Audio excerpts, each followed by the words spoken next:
All right, this is my audience. Hi. We'll go ahead and get started here.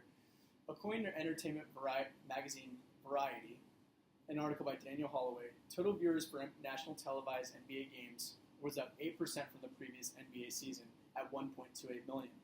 Basketball has become a part of pop culture, as the previous statistic really emphasizes.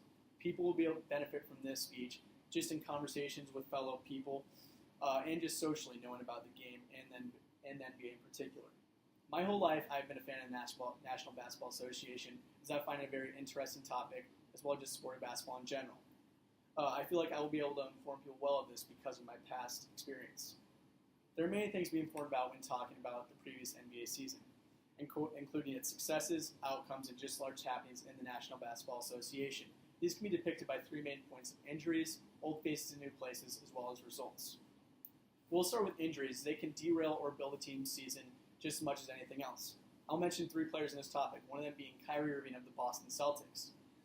Kyrie Irving suffered a knee injury towards the middle of the season, as a previous injury of two screws in his patella was starting to bother him. He played through this throughout the season, but then it got too much for him to bear, and he could no longer play after playing 60 games in the season.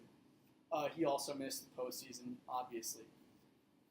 This really impacted the Boston Celtics as they were hitting their stride with him, and one would think with him they would maybe advance past the Cleveland Cavaliers in the Eastern Conference Finals, but we'll never know due to his injury.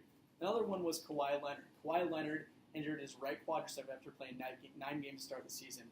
He was cleared by team doctors midway through the season, but never felt comfortable enough to play. This was one of the biggest anomalies throughout the season, as no one really knew why he could or could not play. Chris Paul injured his right hamstring in Game 5 of the Western Conference Finals.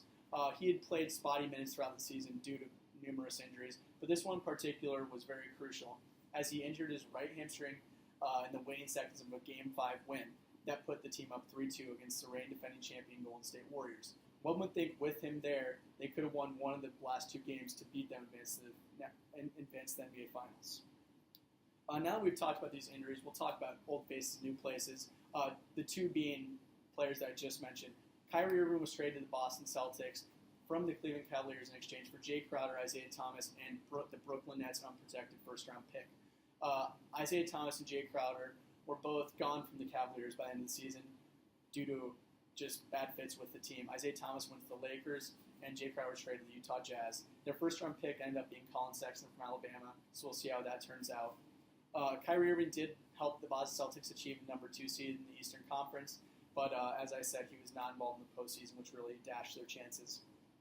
Chris Paul was traded to the Rockets from the Clippers in exchange for Lou Williams, draft picks, and just numerous role players. This turned out well for both teams, and that was also according to Sports Illustrated, an article by Jeremy Wu. Both teams really benefited from this. Lou Williams led the Clippers in points and assists throughout the season and won the Sixth Man of the Year award. Chris Paul, as I just said, helped the Rockets advance to the Western Conference Finals and a hope at the NBA Finals, so they did not achieve it. Now we're going to talk about the results of the season, depicted by a playoff bracket, which I'm handing out to my audience right here. So there you go. The Eastern Conference included 8 teams. It's 1 through 8 seeding, which I will list right now. These teams were Toronto, Boston, Philadelphia, Cleveland, Indiana, Miami, Milwaukee, and Washington. The notable exclusion was the Detroit Pistons after acquiring Blake Griffin in the middle of the season. The conference finals came down between the number 2 seed Boston Celtics and the 4 seed Cleveland Cavaliers, with the Cavaliers pulling out a Game 7 win in TD Bank Garden against the Boston Celtics. The Western Conference Finals included 8 seeds as well, and I'll list them right now in order. Houston, Golden State, Portland, Utah, Oklahoma City, New Orleans, San Antonio, and Minnesota. The notable exclusion was the Denver Nuggets, who had a winning record throughout the season.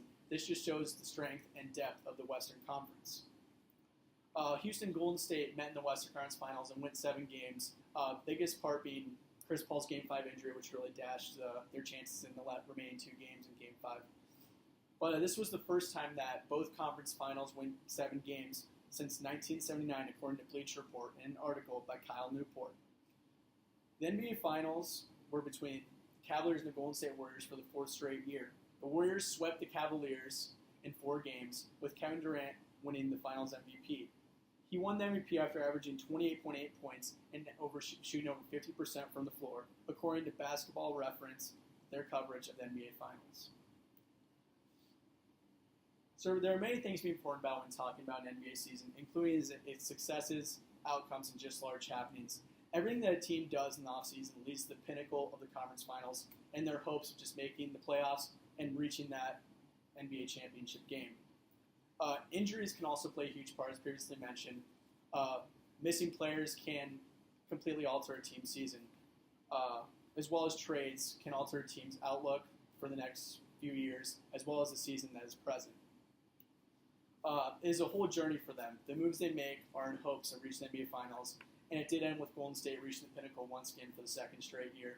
I hope you have learned a lot about the NBA, and especially this season, as I've talked about its injuries, its old faces and new places, as well as the results. And I hope this helps you conversationally and socially just when talking about the NBA. I appreciate you listening.